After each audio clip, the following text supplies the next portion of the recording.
Hello, Empower 2020, and welcome to the live Q&A portion of Building a Peer Network to Add Value to Your Career. I am Liz Prue, VP of Marketing here at BASE, and I am so excited to be back with my friends at Austin Executive Assistant Network. We have Lauren Fortes-Pierre. Hi, Lauren. Hello. Crystalie Whitelaw. Hi, Crystalie. Hi. And Lottie Johnson. Hello. Hello. So excited to have you guys here. That was a great session. It was a really fun time chatting with you guys, and we have a lot of questions already. For those of you that have just jumped into the Q&A, as a quick heads up, there's about a 10-second lag on Facebook, so we'll be sure I'll be monitoring the chat. That's what I'm looking at over here. Don't worry, I'm paying attention. So I can make sure we get to all of your questions. Let's go ahead and get started. What do you guys think? Do it. All right. One of our questions is, what kind of discussions do you lead within the Austin network, and what has felt the most impactful to talk through within the group? Who wants to take it? You want to take this one? Sure. I saw that question come in and I was really excited about it, because I think the beauty of building your own network is that every discussion is possible and everything goes on the table. We have a text string, and so we're talking all the time. Anything from something's come up at work, help me solve or work through this. There's a new skill I want to look into. Let's dive into it together. We have a monthly meeting, and so we have topics dedicated there, education opportunities, our retreats also have topics. So sky's really the limit, which is great. For us, it's mostly on the strategic upskilling. I just think I might have just made up that word. Good word. I like the topic. So, but really anything and everything. There's nothing we can't and don't talk about. Sorry, go ahead, Lottie. We can add to that. Yeah, I was gonna say what might have been the most impactful session for me was one of the discussion topics we had at a retreat, and it was really diving deep into our why. Crystalie really, helped us dive deep into that. And so we had a great discussion over an evening about our whys. And that really helped me align with career decisions, with life decisions, everything. And I use it almost daily, and I use it for pretty much any decision I have to make. What's my why? Why am I doing this? Mm-hmm. And it really helps me answer the question pretty clearly. That's awesome.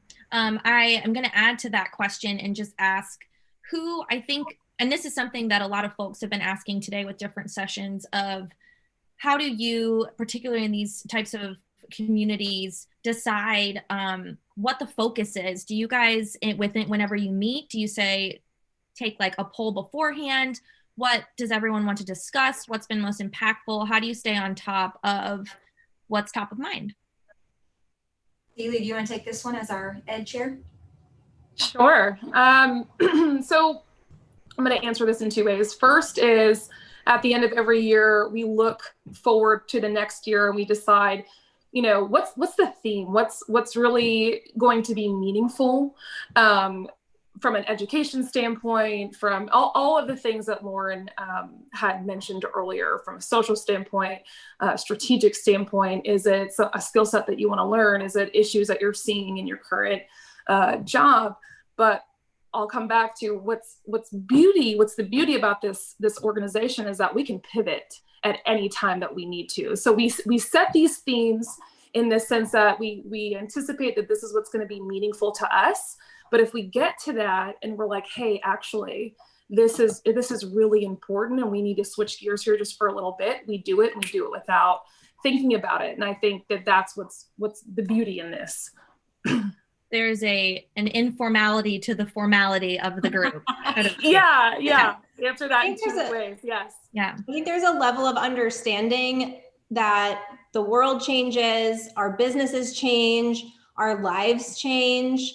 And I think with who we are in our role type, that feeds perfectly into continuing to have this network be exactly what we all need it to be, is because we have that flexibility. We have that, hey, this just came up and, you know, I really want to dive into a company P&L because I want to learn how to better support my executive in his or her goals, right? And you can just throw that out to the network, and then you figure out, is that something that we have a skill set already within the network, or do we need to get one of our executives to come in and host a session? And I think keeping that flexibility all the time allows us to stay kind of at the top of our game within the network. Awesome. And we also, you know, not only adding things in as we need them, but taking things away. I mean, we had a topic of how to articulate our value on our list of things we wanted to learn. And you know, I think it was 6 months to a year later, we were looking back at our list and we're like, I think we can remove this one. We've done some other exercises that fulfilled that. And I think we're all in a pretty good place to articulate our value. So we were able to remove that one and make some room for some more current topics that were interesting to us. So it was great. That's great. One of the questions is, how do you get executive HR support for either external networks or internal networks? So I know that this is something that y'all put together yourselves. Do you need to, do you have any external ownership, or was there any approval? Or I'm assuming that's what this person means. So I just want to make sure that that's cleared up. I think it might mean like funding. Ah, okay, yes. Yes. Lauren, your company funds some of our stuff. Do you want to talk about how you had that discussion? Yeah, so taking a step a little bit further back from that, with the network that we've built, one of our requirements is that you have your executives support of your membership in the network, because that really is key. There is a massive commitment to a strategic network, and having your executive be fully supportive of the opportunity that you can build with a network like this means everything. And that includes time away from the office. It includes bringing in people that might be in your company that can be educators and mentors for a topic.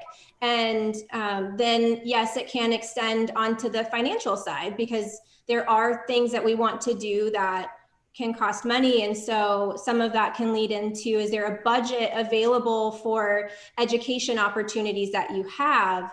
And really, we found in our network that side of it really all depends on the way that the company's built and on the executive specifically. And so that's really a one-on-one conversation to have, and to set very clear expectations. For me and my CEO, we reevaluate that every year, because our business is constantly growing and changing, and we want to make sure that we're doing right by the company in the coming year.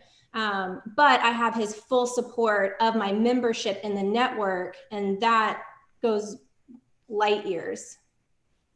Well, I'll even kind of piggyback off of what Lauren said. I think what worked really well for me and the executive that I supported is, you know, we posed the question to the people that we support, hey, what would you like to see me learn? What is meaningful to you? How do you feel like these certain things will fit in my growth and in the way that we are partnering together? And that, I think, really creates some buy-in. And it's really that once you get that buy-in part, a lot of everything else just falls into place. The financial requirement and the time away from the office in some way. Again, we are a strategic network, so there's a lot more commitment that comes into the group setting that we have. But I think once you create that buy-in and they feel like they've got some say into some of the things that you're learning and experiencing and bringing back to the table, just makes all the difference. Yeah.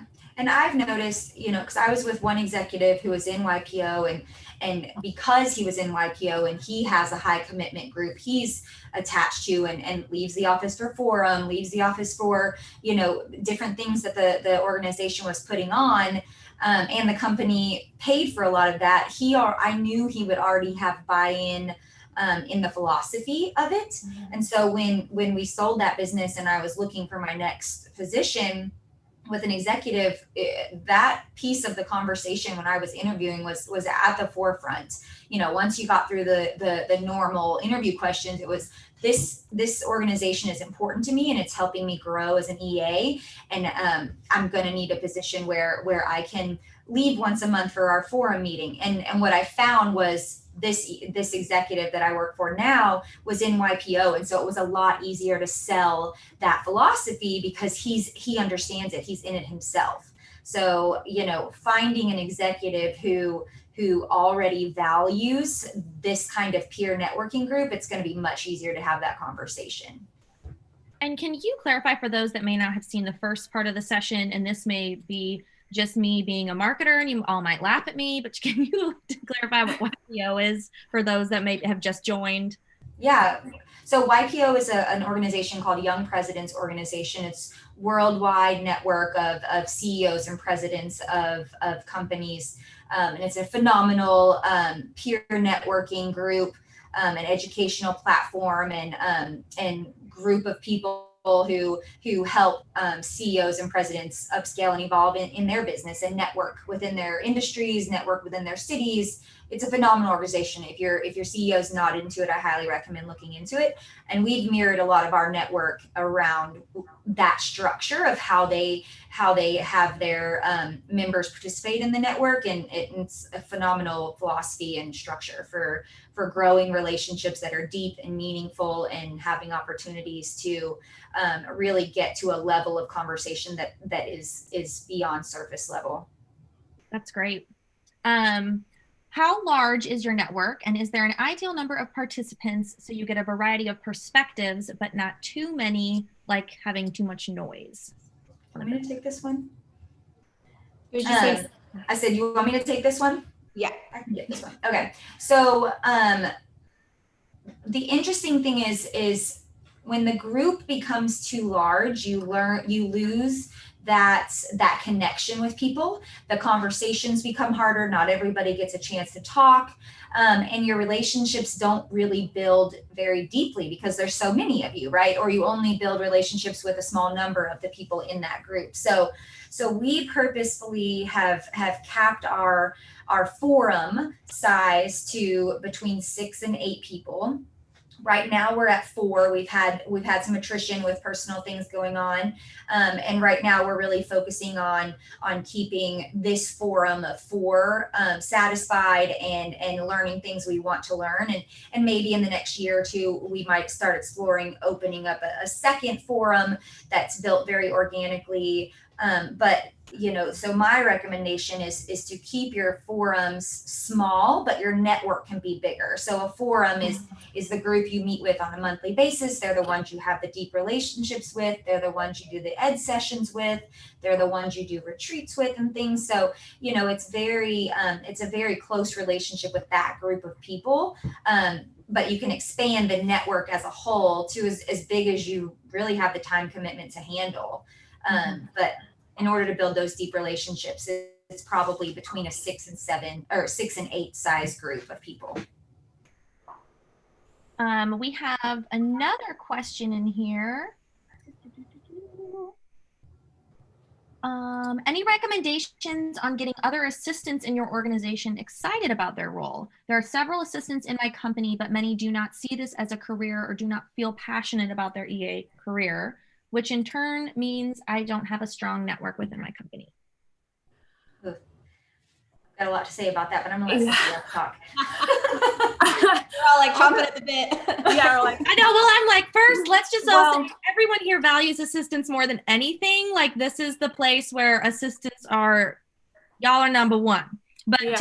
We've talked about that a lot in prior sessions of how do you start those tough conversations without, you know, being on the defense or, you know, that sort of thing. Crystal Lee, I'll toss it to you. Yeah, so I think this goes back to having that internal alignment discussion with yourself, with your why. So I'm no longer in a traditional executive assistant role, and it's not to say that I couldn't have had an amazing career there. I think that I really just had to dig into what was my why, what filled my cup as opposed to sort of depleted it. And so if there's not excitement or passion in some of the things that these guys and gals are doing, I think the question, without really getting a defensive remark, is like, what do you do within your day that fills your cup? What are you doing within your day that maybe makes you have a more of a pep in your step, as opposed to you feeling like you're just completely depleted by the time the day is over. And I think once you start to peel back those layers and really dig into what is getting you motivated, you can say, well, why is that getting me motivated? Oh, that's a growth task. You know, growing or raising my lid is what gets me excited. Or no, that's an educational task. Like, that gets me excited. So I think once you really start to identify your why, you can find excitement in some of the things that you're doing, regardless of the role that you're in, or deciding that it may not be the right role for you. And I think if you have a team of EAs at an office, then that's a fun exercise to do together. I mean, obviously you have to do your own introspection and come to the table with that, but maybe if there's some EAs in your org that aren't as engaged, getting them to have that kind of an exercise and then talking about it with other EAs could really change the game for them. I think for a long time, our roles were just kind of the taskmaster, the kind of calendar travel, and that was kind of where it sat. But we've really grown the EA role to be so much more than that in the business. And I think maybe then taking the why conversation and adding the context of how they can impact the business through what they do for their executive can make a big difference for them. And maybe they discover a passion. And then if at the end of all of those exercises, it's still not there, then maybe that's just not the right role for them in the organization. And that's okay, but that's a different conversation to have with someone. So, you know, a why alignment conversation to draw out that passion is one kind of a route. And then hey, is this really what you want to be doing? What is it about your role that you enjoy? Or what in the company would you enjoy doing more? And let's get you, in the spot that fits you the best, because going to work and enjoying it makes all the difference in someone's life and helping them get there. It's a beautiful thing that we can help them do. And to build off Lauren's comment and Crystal's comment, what we found in this network, especially when we're looking for other EAs to join, is not every EA is a passionate career EA. Some EAs are using it as a stepping stone to get into marketing, to get into whatever. And so they aren't passionate about helping executives and businesses grow successfully. They're not passionate about making sure their executive is succeeding at their job. They're only there to serve whatever purpose it is they're trying to serve, which is usually self-serving. So one thing is, you're never going to be able to change what type of EA other EAs are. If you're looking to bond with passionate EAs and you're not finding them in your business, you need to go elsewhere. And having a career-oriented conversation with one of the EAs in your business might not be viewed very friendly. If you have a great relationship with them, having that honest conversation with them might be great. But if they're not very passionate and you're pushing them to be something else, they're going to be questioning, you're not my manager. Why do you care? And so, recognizing whether they're a passionate EA or not is you're the first step you should take. And if you find that they're not, and you're really trying to find EAs that are passionate, I say look outside your company and you can team build and enjoy your relationship with the EAs in your business on a team level. But if you're looking for people to bond with over being passionate about an EA and you're not getting it out of your coworkers, look elsewhere. You're spinning your wheels. That's a good point. Well, we are coming up on being out of time. I know that goes by so fast, but I wanted to say thank you to all of you, and then to all of you watching. We're going to be doing more with these guys. I know that you guys still have several questions, and so you all said that you'll be popping in the chat and trying to answer any other questions we couldn't answer here in the live Q&A. And I dropped all of our panelists' LinkedIn in the chat as well, so you guys can connect. Feel free to drop your own LinkedIn profile, start connecting with each other, and start those conversations. Definitely. Thank you, Liz. This was great. Thanks, guys. Thanks, Liz. Thank you.